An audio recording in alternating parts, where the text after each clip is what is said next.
Hey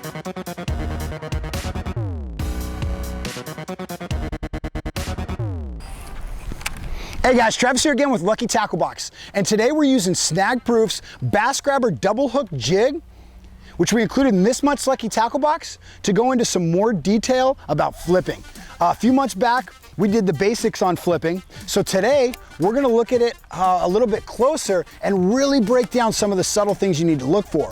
And joining us on the phone later is going to be FLW Pro Billy Hines, and he's really going to talk about what the specific things he looks for when he's figuring out a high productive area to go start with. Now, the first obvious difference between this jig and traditional jigs is that there's two hooks with two weed guards.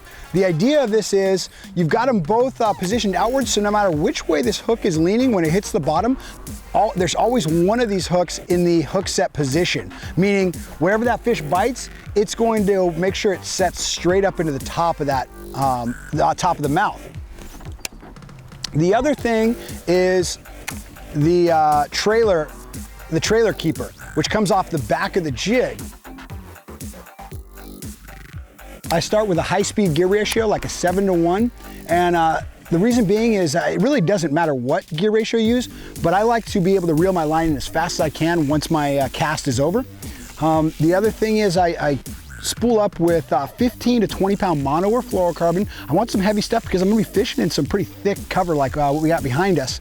Then I pair that up with a decent sized rod. Right now I'm using Castaway's Mag Medium Heavy, which is a 7'2" medium heavy rod. And that's because this is a heavier jig. I want to be able to pitch and flip this, cast it all day long. So I need enough rod to be able to control this bait. But also I need to be able to set this hook deep into those fish so I can get a nice strong or deep penetration on that jaw and be able to pull these fish out of the thickest stuff. There we go. Nice, nice, nice. That one or two hops is it just depends. I kind of have to let the fish tell me, you know. Sometimes I've had those fish just not want it right away. A lot of times they're right on the edge, so you got to work it out of the screws. And then once it comes to the edge, sometimes you get them there. Sometimes they'll follow it out so it gets to 4 or 5 feet deep, 6 feet deep. Then all of a sudden they'll hit it.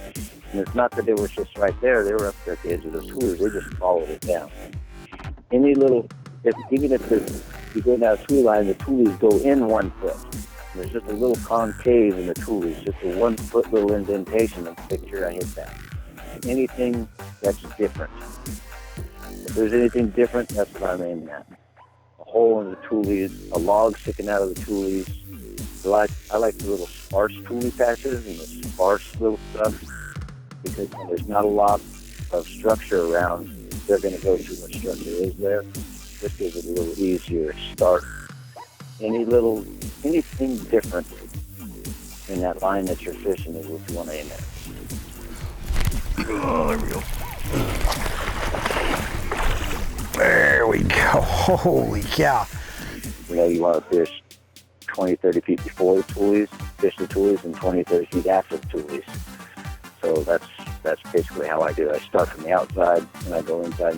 If you're looking to catch those fish that are up shallow feeding in the fall, a jig is a great way to go. And Snag Proof's nice little Bass Grabber Double Hook Jig is a fantastic jig to do just that. Get a nice bulky trailer on there, and you're always going to have the hook set.